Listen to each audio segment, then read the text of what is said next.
na mo ron chumena mataka ni ko ni rawon ni biba ko mataka ke misa ropo. Ni ana di sambulu bida na sero gori sana no chumena kino na mo ron chumai. Tu na sele. Ni sambula oyo Mr. Ben. Kela pa. Na magikira ni biba mataka mo ni chikira mo ron buka mai no ono kene diwa ena bula FM.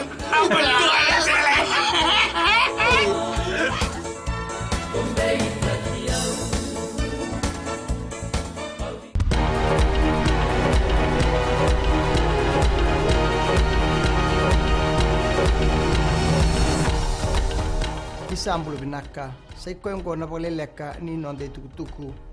e ataka sa nando na takau na wanga na ulu na bukelebu e na mbonge na noa rauta na be mama ni diwa e na ngauna e mbiu maikina na koro ne ata e na ngole kina yau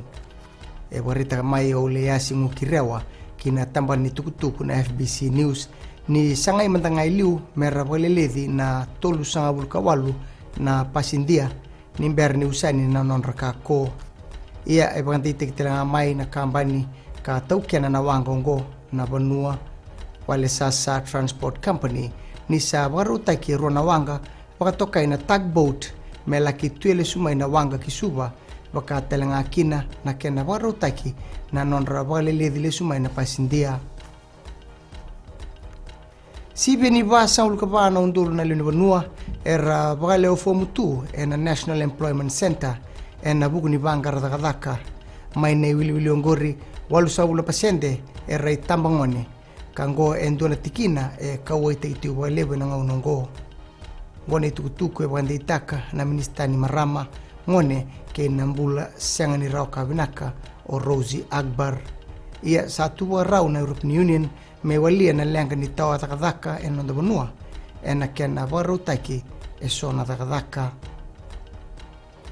Sanga sotini lebu nanda utitei era tiko ena vital noa membaleta na Rile Subi ni Master Award mai nandi ni kua tukuno baladasa na bunibola ni songo ni ndauti ndobu ni rei ruambeka na buna oya na nonra sa sanga ni ngan reba so na ndauti ndobu na daka kongo se era sanga ni binakata me Rile Subi na Master Award ia ena tomani ena madongo na vital noa ena buni tikinongo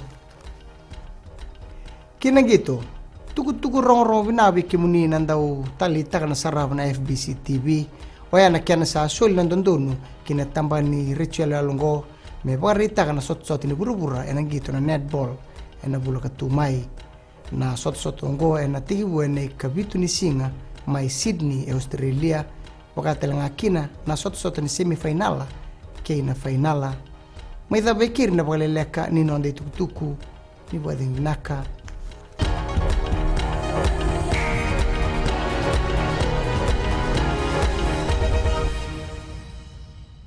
Ni sa bulu bina kana turun ngakini marama ni bulu bina kana dor bau kini sone lewa ni sa bulu bina kana ngone en do talem no ngone ni wawe katalau en mataka nei dai en vendelana mai nei tasiri no bulu maleka go ni melote nei sorta boa en lomo ni bonua mai sanganga Yo bulu go Samuel na no ngone ni wawe katalau en radio fijuan nandomo vitina vonga ni vena Mai no kini diwa ena bi mataka moni tikina pagrubuka ni kai namaka